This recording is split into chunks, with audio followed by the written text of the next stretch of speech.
ready na dahil mi sa unang implementation nato which is pag-distribute sa atong mga relief teams para sa residents data. Ngayon naman na inform na po na ang mga residente na sila sa covered code karon. Salamat sa pagbalik. Sige kap, ato lang siguro doon no, organize, safe ang process sa pag-atag sa lupit. Sige, salamat ma'am.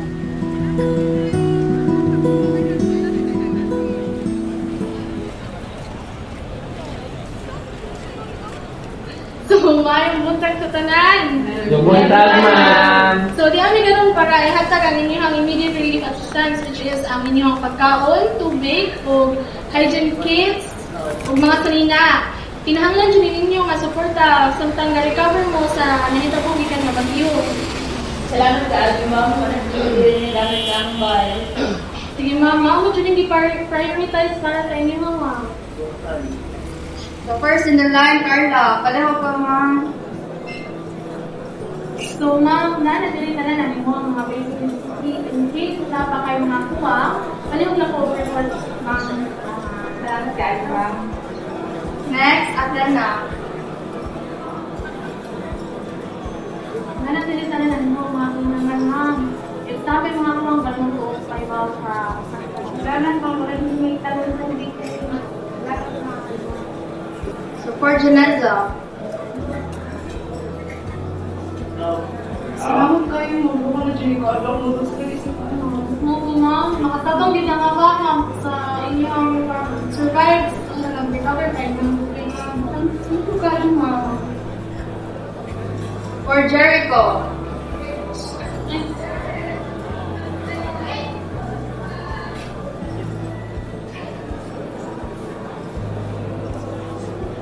Salamat kayo ma'am kung nag-iisapang na. Sige sir, ako siya naging prioritizer na yung mga pangangan nila sir. Next, Clark.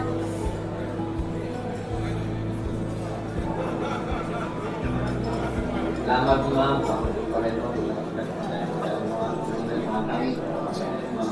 Kung gusto rin na, nagilatanan ang inyong mga ng pagkaon, extra clothing, o wala pa kayo mga kuwang sir, kanang palihog na po. Sorry na, sir. Salamat ma'am. Ayun. For Nanay Diana. Salamat ma'am. Kaya mo, salamat ani ma'am. Wala na kayo mo kami pauwi. Lahat din ma'am, ang inyong mga pulpa o mga kanang imangan niyo mga supplies para sa inyong mga salamat ma'am. Sa cooperation ninyong tanan sa ato ang relief mao pa lang ni monitor pa mi sa mga para sa mga susunod nato mga implementations. Mga kabayan na to sa City of Quezon, ato pasalamatan si Ma'am Annalyn Uganian. Pero bigyan nagsitabang para ka nato. Salamat ma'am! Sa padayon na dito sa pagtinabang ay dito dito mo pasagdan. Salamat ma'am!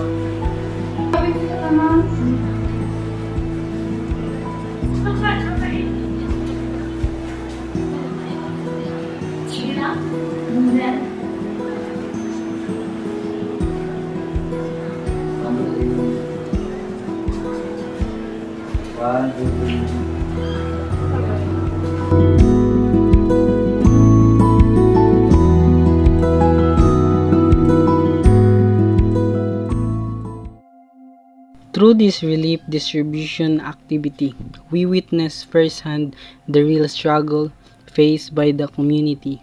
Losing homes, livelihood, and security is never easy.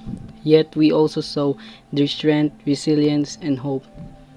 This experience shows us that social work is more than providing goods. It's about listening, caring, and responding to both the physical and emotional needs of people. Even small acts of help can create a big impact in someone's recovery. It reminded us that serving the community is both a responsibility and privilege. And through this simulation, our commitment to the field of social work become even stronger, knowing that every effort we give can bring hope to those who need it most.